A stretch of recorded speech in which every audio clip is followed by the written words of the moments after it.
So, is being cringe really the enemy this time? Yeah, I know, cringe might sound like a terrible label to you, but here's the thing, cringe people are often happy. Sounds strange, right? You've seen them, the ones doing things you would never dare to do because, well, you're scared of looking weird. But why are they happy and why are you not? Why do they find happiness and fulfillment while you feel miserable and alone?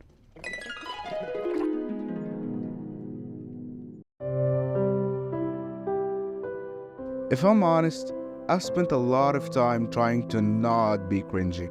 I tried to be the one who's always had things figured out, the one who never made mistakes, always played it safe, but playing it safe has a cost. It keeps you from trying new things, from doing what actually makes you happy, because you're too worried about what someone else might think. And here's the funny part, I think I've been more miserable trying to avoid being cringe than I would have been if I just owned it. The moments when I let go, whether it's making a video that I'm not sure people will like, or something silly, those are the moments I feel the happiest.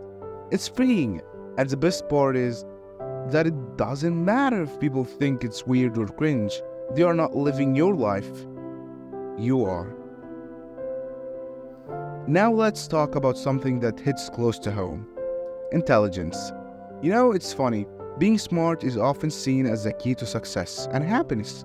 But the more intelligent you are, the more you start to see through things.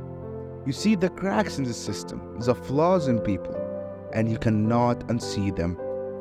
You become hyper aware of everything, including your own faults. That's why intelligence often comes with a side effect of unhappiness. Take Flowers for Algernon as an example. Charlie becomes a genius, but with that comes the weight of knowing more, seeing more, understanding more, and it breaks him. I've seen this in my life too. The more I tried to figure out how to live perfectly, the more miserable I became. It's exhausting to try to meet this invisible standard of intelligence or success that we think will lead to happiness. But guess what? Cringe people, they don't care about that. They are out there living their lives, blissfully unaware or uncaring of how smart they appear. Maybe that's why they are happier. They don't overthink things the way we do. Now let's get a bit more philosophical.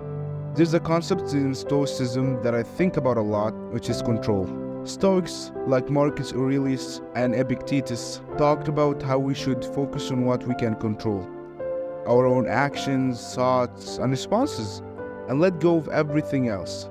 Cringe people have mastered this. Even if they don't know it, they've let go of the need to control how others perceive them. They're not constantly editing themselves to fit an idea of what's cool or acceptable. And science backs this up too. Studies have shown that people are less self-conscious tend to be happier. They are more confident, less anxious, and more likely to take risks. Because they are not constantly second-guessing themselves. By embracing your inner cringe, you're actually giving yourself the chance to live more authentically.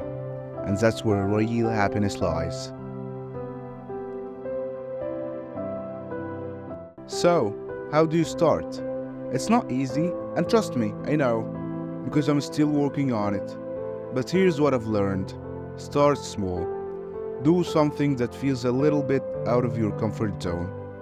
Something you're afraid might make you look weird, because on the other side of that fear is freedom.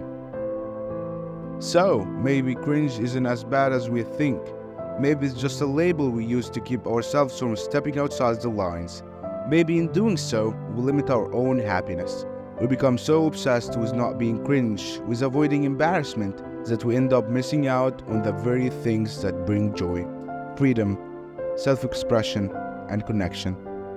The truth is, those cringe moments, they're often the ones where we're being the most real.